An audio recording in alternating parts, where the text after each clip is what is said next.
Greetings! You're watching Septum Sen vs. the World. I'm Septum Sen, and I'm here with Kotobuki Jake. Hi. And we're here to show you what we got. And we got some good stuff this time around. I've been doing some wheeling and dealing. I'm going to save my best deal for the end of this. It's been a long time. We had to skip a week because I was sick with, something that we probably did not want to spread around. It's probably a good plan. Especially with all the people having flu issues this time around. Yeah. We'd rather not do that. But we're all better and we're all good to go. Later on this week, I'm hoping to have a room tour. I finally got it entirely set up the way I want it to be. So you'll get to see that coming up. It's a very short room tour. I'm hoping to do a bigger one later on when I get a better camera to do it with. And I guess we'll get started with how we've been doing this week. I've actually been doing a lot of viewing this week. Over the last couple of weeks, I've watched Rick and Morty Season 2, which that's a pending review. You've seen 2 reviews, if you all have been following, that I've actually posted. One for The Muppets, which got finished, and one for, oh gosh, what was it? Was it My Love Story? Maybe it was. You did post one for that. But I think I've already talked about those. Very good shows, both of those. Also managed to watch Dunkirk for the first time, and La La Land for the first time. So finally getting around to last year's Oscar viewing. Yep. My view of La La Land is it was overrated, but I thought I haven't seen a lot of musicals that weren't overrated, though there are a few that are extremely amazing musicals. And some that are extremely underrated. Oh, yeah. Like Sing Street. Like Repo, the genetic opera. Have not seen that one yet. Yeah, great one right there. What about Cannibal the Musical? Cannibal the Musical, also a great film. Actually, I agree with that, strangely enough. So, another one I've gotten this week, I watched Rosen Maiden for the first time, the first and second, and that's interesting. That's about, it reminds me of these other ones where you've got these, like, dolls that are fighting each other. Sort of like, what's that Clamp series? The one where they've got the little dolls. It starts with an A. Angelic Lair. Angelic Lair. I keep forgetting that's Clamp. And that's what it reminds me a little bit about. See, I've started watching Skip Beats so I can have more of an in-depth review. Of course, you can refer back to our unboxing, and when I get the review up, I will put the unboxing video on there as well. No sense in retreading that territory.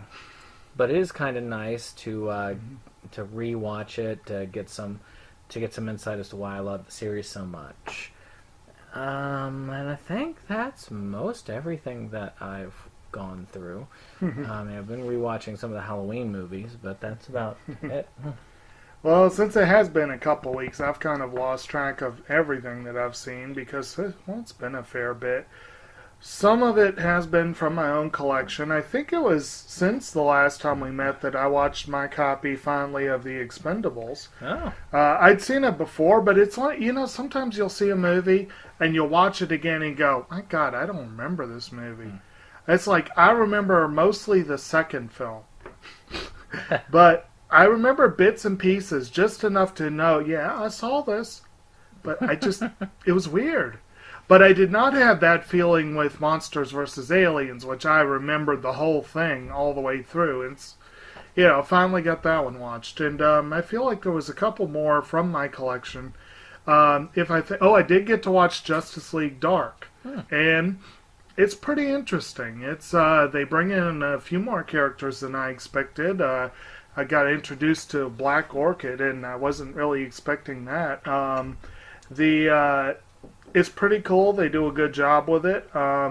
It comes with a couple bonus, they're making a practice of the bonus episodes. Yeah. They have a couple episodes of Batman the Brave and the Bold, of all things. Wow. And interestingly enough, they both revolve around Gentleman Ghost, which was also new to me. Not my favorite show from what I've seen, but it was interesting. A few more episodes of Friends. I actually snuck in a couple more episodes. Everybody Loves Raymond. Ah.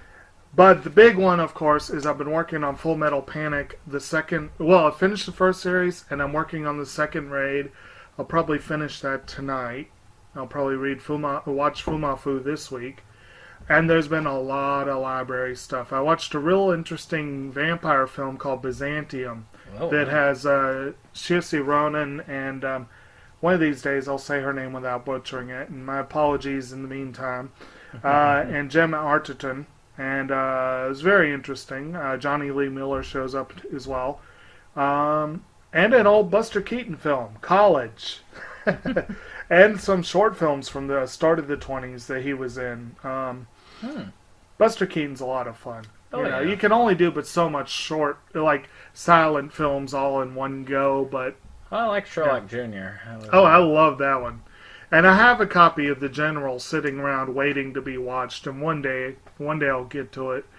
I feel like there was something notable that I'm just totally forgetting, and man, I hate when that happens. Yeah.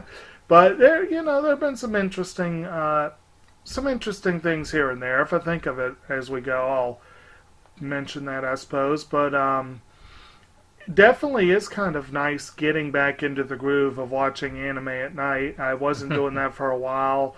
I'm hoping to continue on to finally hit some of the high-profile ones that have just been sitting there. Like he already mentioned Skip Beat and My Love Story. Those are both high-profile. Hopefully, in the next several weeks, I'll get around to Golden Time, Watamote, Steins Gate, some of the big ones that need to be watched. So, we'll see. Actually, I gave My Love Story a very rare high rating. 7 out of 10? Actually, no. Either an 8 or a 9. I can't remember which one I gave it off the top of my head. Right. But it was either of those two. Of course, I can't give it a 10. Of course. Fellini wasn't involved. I don't believe Fellini made anime. Yeah, I know. But if he did, it could have been a 10. Well, let's see here. 10-star anime. Grave of the Fireflies, Maison Ikoku, probably Kino's Journey, Full Metal Brotherhood, Clannad After Story, and Bunny Drop, I think would be my list. See, I can't agree with all of those. Well, first off, none of them are done by Fellini. Well, no. And so that makes them automatically only capable of a 9 or below. And then some of those I just can't agree with on certain principles. I thought you loved Kino's Journey. Oh, no. Oh, I said some. like Clannad After Story, I disagree about the ending. The ending does not kind of throws it off of that. I'll readily concede that was more of a personal rating. And I consider Grave of the Fireflies more of a manipulation than the true art that it could be. But I actually agree with the Sage. If you haven't seen him and you like anime, you should check out Bennett the Sage. He is an awesome anime reviewer. I do agree with his take on Grave of the Fireflies. But I did give it a very high rating. And for those of you who actually want to understand my rating system, I do have it all laid out in my introductory video. I have that actually on my page. It's the welcome video, the trailer, I guess you could say, for this particular web page. So I explain why I rate something as it is. It's not quite your rating system. I took off one of the ratings. The scales, I just used 3. What, the overall importance? I do the importance level, but I keep it as a vague. And I took out the personal. And I left it as art, entertainment, and then I weigh entertainment more heavily than I do art. Yeah, okay, so this system he's talking about, I'd come up with a system a while back when I was trying to be all scientific about it, and I still think it's kind of fun. Basically, art and entertainment are the main rating, and art was worth about 5 points more than entertainment. And then on a smaller part of the scale, there was personal interest, personal value, and overall value. The personal value I actually rated more than the overall value, but they were worth 5 and 10 points respectively. And the whole part of it, I think it comes down evenly if you look at personal and otherwise, because entertainment's more personal, art's more objective, you know. But the whole idea being that, you know, I thought that was a pretty good way to do it, and it did lead to some interesting ratings. Yeah. But that's a lot of work. It is. That's taking it a little too seriously. And of course, for me, there's the Fellini factor, Yes. which you can't get a perfect score in art without the Fellini factor, so therefore you can't get a perfect score. And this is what we've been talking about when we mentioned Fellini. Yeah. I'm serious though. The ghost, a ghost story is more pretentious than most anything Fellini ever made. That makes it chilling, actually, to think about that.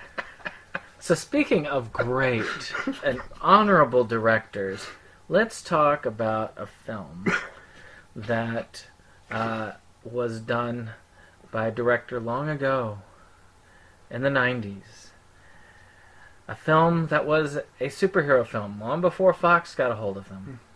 And that film director...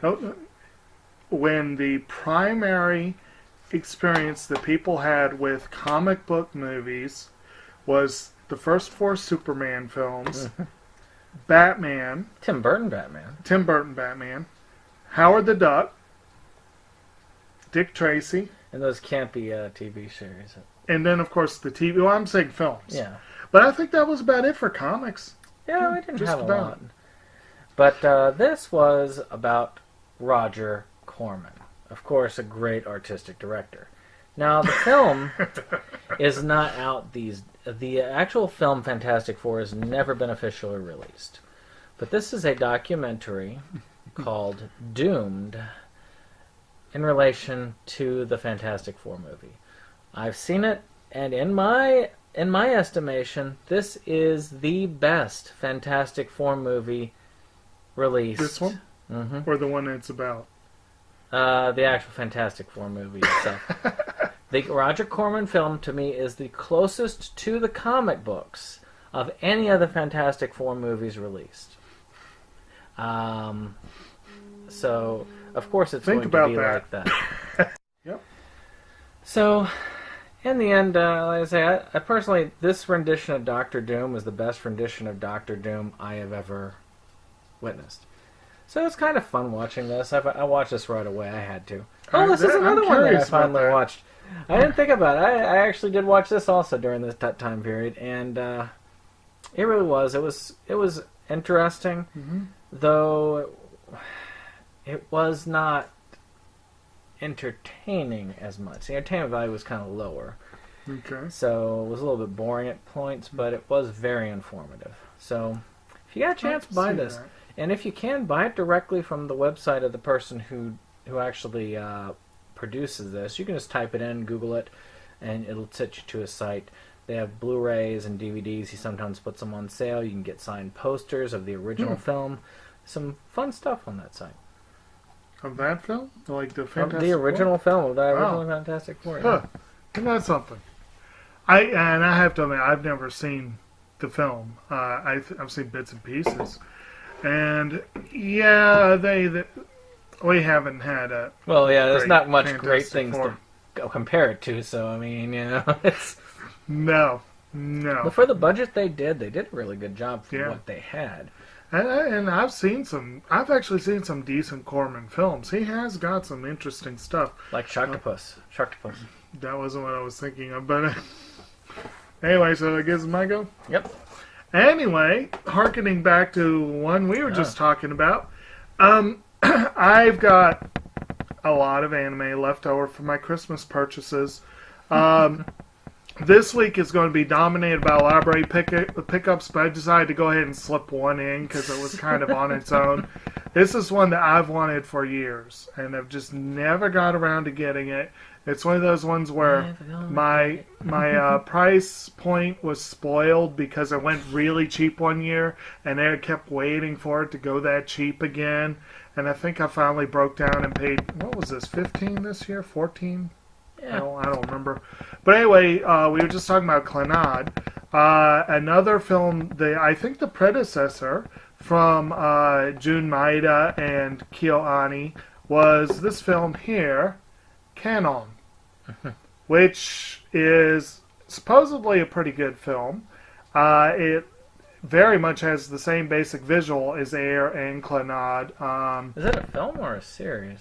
Did I say film? I meant series. Okay, it is a series. It's I was a thinking to full-blown myself, series. is there a film I need to get? No, it's a series. And as you can see, that little save sticker, Funimation started doing save with stickers, and then they went to the permanent stripe on the... Yeah. And this was Just one so of you know you cheaped out. Yeah, and this is one of a handful. Once I open that up, it's actually not going to be marked as a save edition anymore, which I don't mind. I don't mind that at all. God knows when I'll get to Canon. It's a K, and I'm still not nearly there on the alphabet. I am still trying to go alphabetically with the DVDs. But it is one I very much want to see, and again, I just got to the point this year where I'm like, I'm not putting it off any longer. I'm going to get that damn thing.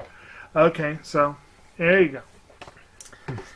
Well, we had our Oscar video. I still got my Oscar list, because next week's our Oscar predictions, which I need to do some work on, because better make sure not to get sick next week. Actually, no, wait, it's not next week. It'll be the week after next. Because I forget because it's the 26th is Monday after next. It's 2 weeks? Yeah, 14, yeah. 26. So, so we still have 2 weeks, but in 2 weeks we have an Oscar predictions. And we're talking about it, and I am very, very underwatched this year. I've got 1 in the Best Picture category. Now I have 2, I believe, in the Best Picture category, because I have watched Dunkirk. Amazon has been doing very weird things with their prices. It has fluctuated between $10 and $34 within 2 weeks period. Now, I got it at the lower end of that, which to me was worth it, because if anything, it's a Christopher Nolan film, and I think, every Christopher Nolan film, except for Following. I was going to say. But that's out on Criterion. Is it? Yes, it is.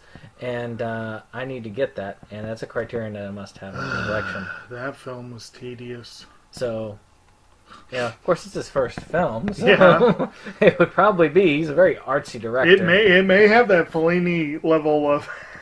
Now, I was talking about La La Land, and of course I told you earlier about my impressions. I thought it was kind of... The timing was bad with the songs a lot of times. I felt like it was disjointed a little bit. This one, it's not about the timing being disjointed, it's the Christopher Nolan effect. Which is, you're confused as to where you are, when you are, what you're doing at any given time. This flips around a lot.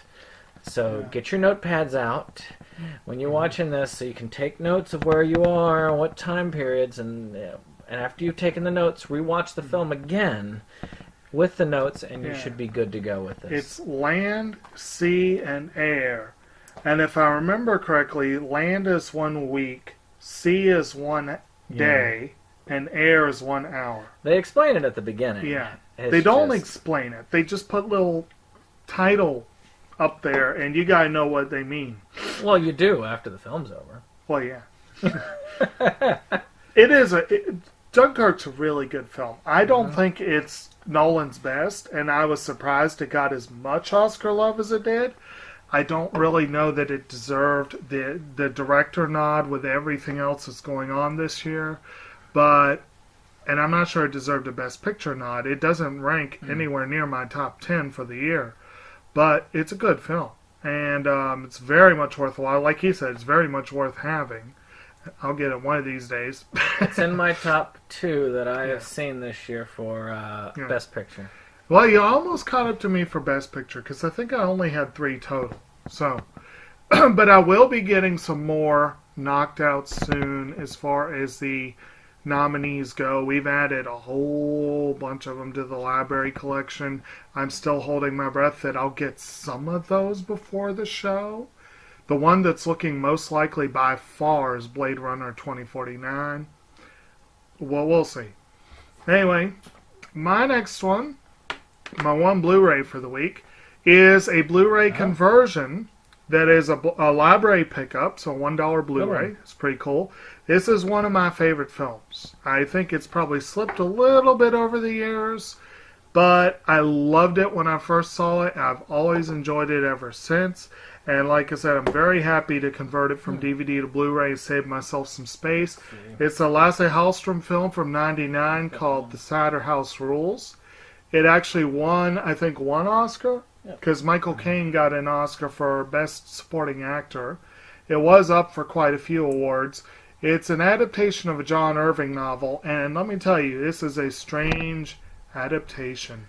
Irving is famously prickly about the Hollywood adaptations of his books, and I have not read his other books, but I've seen Hotel New Hampshire. I think that was the one that really soured him on Hollywood. But I still need to see The World According to Garp. But this movie is a whole different beast than the book. The plot is almost the same, but there are some major differences in the plot. And in particular, Homer Wells, the Tobey Maguire character, very different. He's much less Tobey Maguire in the book. But it's still, they're both great. Both versions are great. It's just different. And it's probably not one where you want to watch the book or watch the movie right after, you want to give them some time to mellow. But it is one I've seen a few times, and I'm very happy. I am on a mission to convert most of my really good DVDs to Blu-ray to save space and also just generally have more Blu-ray. And so when I saw that, I had to jump on it. So, $1 is great. Yeah, I know. So speaking of stuff that's converting, well, because I am in on the Evil Bong 777 campaign, I was one of the lucky ones to, the lucky 10, to get a hold of a particular extra. But that extra is requiring me to convert one, because I've got a double feature for this, and now I've got the first film coming on Blu-ray. So I've got to re-buy the second film on Blu-ray, but it's fairly cheap. I got it for about $5, and that is Troll 2. Another acclaimed film. It even has on the cover, featured in the documentary Best Worst Movie. This one, though, it's the 20th anniversary Nilbog edition. It doesn't have a lot to it. It just has like trailers and it says smart menu technology. It's not that big. It's got the Blu-ray and the DVD, but still, it is an interesting film to have out in my collection, upgraded to Blu-ray since I've got the original on Blu-ray now. So I won't mind seeing it again. It was a good film for any collector to have in their collection. Well, good being in.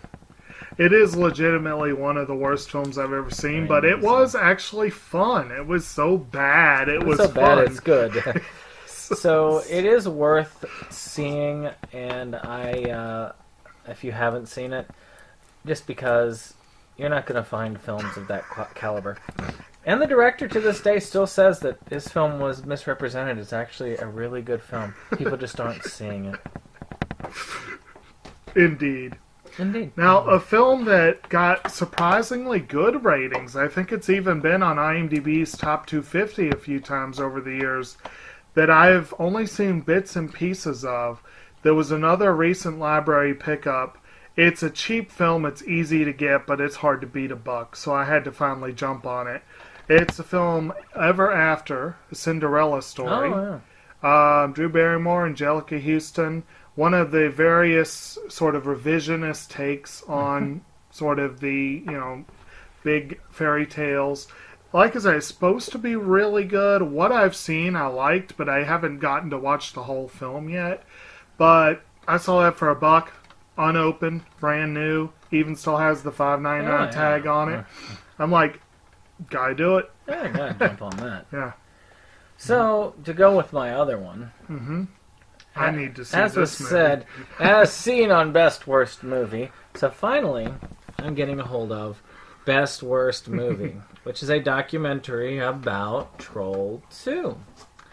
I've been wanting to see this for a long time. And it has more special features on it than the Troll 2 20th Anniversary Edition. It's just kind of funny. Because it's got deleted scenes, got a music video, fan contributions, filmmaker Q&A. A music video? Yeah, music video. A provocative message from Troll 2's Goblin Queen, Deborah Reed. So this is going to be a fun watch. I can't wait to see this one. I really need to see that. That's actually on my short list of documentaries I need to see. Beefing up my documentaries today. What's that? Beefing up my documentaries today. I know, clearly. Well, I have one that's technically from the non-fiction part of the library, but this would not be considered a documentary. This is actually, I got a music video collection. One of the best pickups, my last two, are from, I don't know who this person was, but they're awesome. They dropped off two things that I was like, I'm getting those. And I don't have a lot of music videos in my collection. I have a Johnny Cash's Hurt. I actually have like a single video for that, which is a phenomenal video. And I've got like an Alan Jackson collection and, you know, not much. And then I have like, most of the music videos are actually filed with the CDs. Cause like the Full Metal Alchemist. Yeah. Like, I don't think I'd ever watched, that was one thing I watched this week. I don't think I'd ever watched that music video. Oh, really? It's a weird video. But anyway, incidentally, one of the few anime soundtracks that's easily available is the FMA soundtrack. It's worth picking up because it's good stuff. I have that in my collection somewhere. Yeah. Well, anyway, did you have this in your collection? I don't remember. This looks like something you would want, though, because he's a big fan of this guy. I've got the Weird Al Yankovic, the Ultimate Video Collection. And really? It's pretty good. It's got 24 videos. And it starts with Fat and ends with the Saga Begins. So, you know, you got Amish Paradise, Smells Like Nirvana, Bedrock Anthem, Gump, Jurassic Park, Eat It, Like a Surgeon, UHF, Money for Nothing, Beverly Hillbillies, Spy Hard. Good video collection. I don't know all of these, but I think all of those I know. I think it misses a couple of the ones I know, and unfortunately it doesn't have his newest ones. Yeah. You know, like the video for Word Crimes is pretty great, and Foil is hilarious. But yeah, that was really cool. I was like, I saw that and I was like, I got to do it. And I need more music videos, you know, so it's going to be a nice, you know, change of pace. Technically going to be forever before I get a chance to watch this and file it into my collection. But you never know. You might be able to. Who knows? You might get to it like but this tomorrow. This is something I could just pop in to watch whenever, but I can't officially watch it because it's a W, you know. So it's like, but it'll be before the last one I get to. So yeah, I mean it's $11.99 if you're looking at this from there. There's another one with a complete Al for $11.99 as well. Yeah. So yeah, it's not too bad. So, any case, I have a couple of Weird Al stuff myself. So I've got this. Yeah. This is old because I really loved Weird Al at one time. So you got Jurassic Park, Bedrock Anthem, UHF, and You Don't Love Me Anymore in this one. And then the Weird Al video library. Oh yeah, You Don't Love Me Anymore is on there. Yeah. With Fat, Smells Like Nirvana, Like a Surgeon, Eat It, Living with a Hernia, Dare to Be Stupid, This is the Life, I Lost on Jeopardy, I Love Rocky Road, Christmas at Ground Zero, Ricky, and One More Minute. So I think this actually combines pretty much what's on there with a couple of extras. Yeah. Yeah. It's a little bit more recent, that one is. Well, yeah, I mean, the Saga Begins was what, I mean, it was his follow-up. The Saga Begins is notable as the single best thing to come out of The Phantom Menace. It is a great song.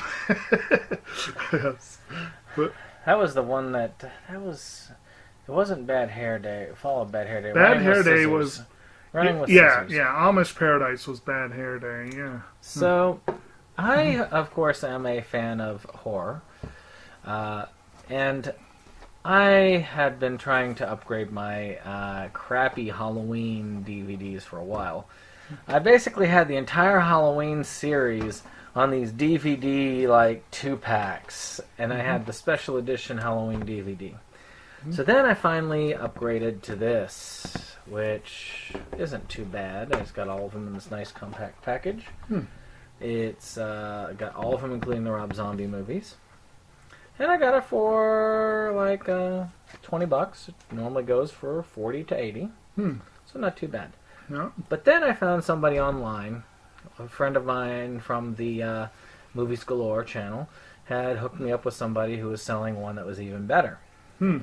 Shout Factory did a release of the Halloween series. This is also a Shout Factory release here, but it's not as nice. Shout Factory released a special edition one. This one's a little been used, so it's a little bit on the corners, but this is the original Halloween box set. Again, all of the Halloween films. And this box set typically goes for quite a bit online these days. Usually $200 at a minimum. So I was able to get it for much cheaper than that. Nice. So I'm very happy with that. They're a little bit different. You don't usually see black. The Blu-rays that are black. They have good special features on them, and this nice little booklet. You see the booklet's in pretty good shape. Yeah. And they're different. So what's your plan then? Are you having them both there on the shelf together? I probably will eventually sell this one. I can't really put myself towards giving it away because I spent $20 on it. Yeah. I need to recoup a little bit of that cost. But hey, if any of y'all are interested in paying, well, no, y'all wouldn't get it for $20, so you probably wouldn't want it. But in any case, y'all might look and see it somewhere. I admit the original Halloween is an indisputed classic. I've seen it, and I actually enjoyed it quite a bit. But I've only seen bits and pieces of the Rob Zombie one, and I did not care for it. I love the third Halloween movie. It is, to me, a great classic. Yeah. It's well worth getting. Cool. All So right. we were for the last one? Finish her up. Okay. And for the last one, okay, this is like I said, this is one that made me super excited. Unfortunately, it's only 3 of 5 pieces. But I was able to get 3 out of 5 pieces of a huge part of my childhood, and a huge part of the childhood of pretty much anyone that was in middle, high school, probably elementary school in the early 90s. And in fact, I'm hoping that you'll be able to put a little soundbite right here. That would be really cool. Well, you can try. Yeah, so let's just jam to that for a bit.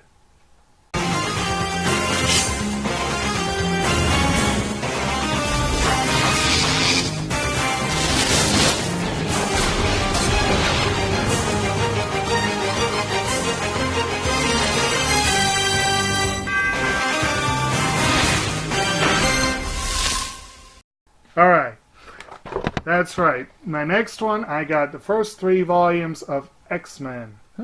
Series from the early 90s that had that iconic theme that everyone knows. It's probably one of the more iconic TV themes that we've ever had. The show it's cheesy. The voice acting is awful. It's the animation was typical early 90s American animation. But it is a pretty fun show. I was a big fan of the X-Men growing up. I still am. Oh, yeah. But this pretty much defined for a lot of people kind of the makeup of the team. For a big chunk of the 90s, that was who you were dealing with. Fox did some good shows like that back in the day. And there were some inexplicable ones. They inexplicably brought back a character who'd been killed off years ago, and to try and make him part of the team, only so they could kill him off again. And then put him in Age of Apocalypse. Exactly. And then, you don't get much more 90s visually than Jubilee. She was one that a lot of people have been using as a punching bag ever since she was a central character in this series. I know. I mean, I like Jubilee, but Marvel honestly never really knew what to do with her. But as you can see, they actually did tackle the Dark Phoenix story, and they did decently. Probably better than the third. Nightcrawler showed up a couple times. I don't think Kitty Pryde ever really factored into the series, which disappoints me immensely. But Beast was and is one of my favorites, and he was a big, fun part of the series. So, like I said, that is definitely classic. Of all the shows of my childhood, that's one of the ones I wanted to make sure to get. I still got to track down the last 2 volumes, which when I looked them up on Amazon, I couldn't even find them. Yeah. They're hard to get. But I got 3 of them for $3, so that's a good start. I got those last 2 volumes. Yeah, I know you do, you bastard. And that's another one that God knows when I'll ever get to it, because it's an X. It's a long show, too. Yeah, I know. This one goes all the way up to number 48, episode 48.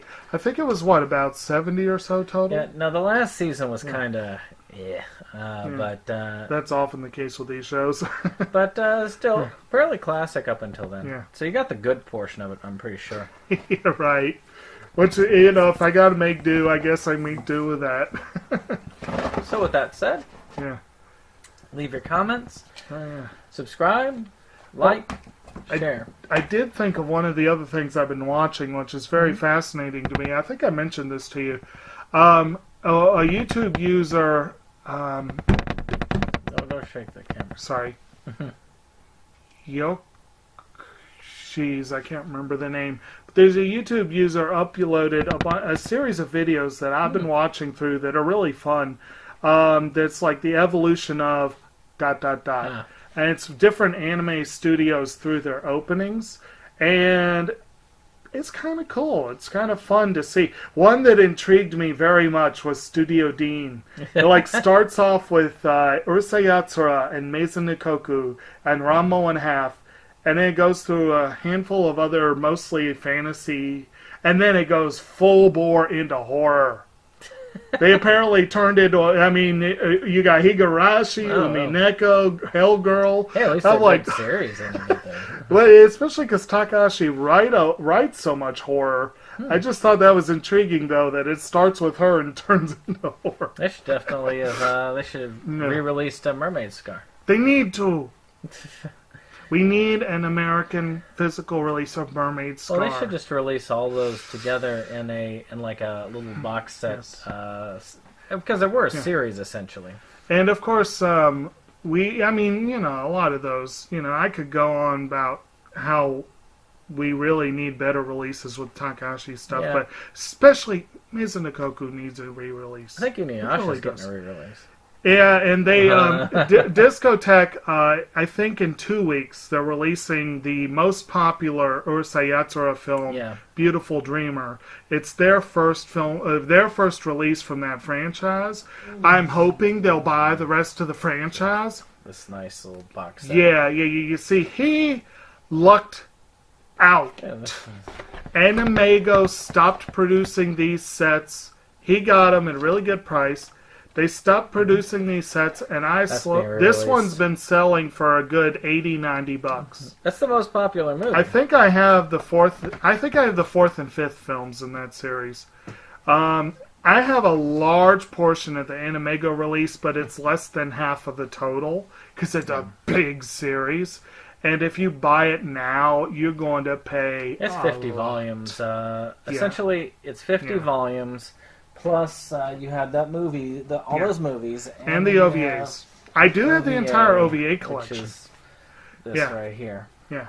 I lucked out. I got the entire OVA collection for like $30, so that was pretty cool. But, that's a series that needs a re-release. And it's getting, one movie is coming back. Maybe the rest of it will. Everyone ought to buy that movie and let Discotek know. I feel like that movie was done by a different studio or something. There was something that separated it from the others, because you'll see that one more often released. Well, again, doing this evolution thing, I'm seeing like the first half was Studio Piero, and then it went to Studio Dean. And I don't know who did the movies and the OVAs, but maybe that's part of the thing. Yeah. It's like, yeah. But again, worth saying. Now, you reminded me about that with the YouTubers. Yeah. Rebel Gaming Club. Now, we all love the Rebel Gaming Club on this channel. Great bunch of people. They need your support. All three of you. You need to go to the Rebel Gaming Club's YouTube page, which I will put down below. You need to sign up for the Rebel Gaming Club. You need to subscribe. They will bring you quality comedy content. And, once more, they are doing a subscribe-a-thon on tomorrow, the 13th, from 6 o'clock on as far as they can. They're going to try and hit that 1,000 mark of subscribers. 1,000 is what you need on YouTube to really be able to start monetizing now. So we got a ways to go. A little bit, yeah. We'll be. My goal is to hit the 50 mark right now. But hey, they need your help. So come over there. Tell them that we sent you, and we will be there. We will be. Well, at least I will. I'll be watching them, and who knows? Maybe you'll be watching a little bit of them. I don't know. Do you have the ability to watch YouTube? Yeah. Yeah. Okay. So there you go. So maybe we'll both be watching this particular No, I've show. just been claiming to watch this channel that I can't really watch. So hopefully we'll be good on that. And who knows? You've gotten the ability now. You could take your own videos. So Yes. Another major acquisition: new phone. Not really new. There's a long story attached, but newish. it's yeah. So maybe now we'll be able to see some solo videos coming up from Kotobuki Jake, which would be great. And We shall see. we will try and expand our channel. So, also for those of you who are looking for more reviews on my side, since this is sort of our news section too, I will probably be slowing down again. I've got lots of reviews lined up to film. It's just I edit them. And if I want to edit them right, it takes a long time. But this week, enjoy my X-Strike, our X-Strike dedication, which is a short dedication to a great studio. And we will see you on the next one. All right.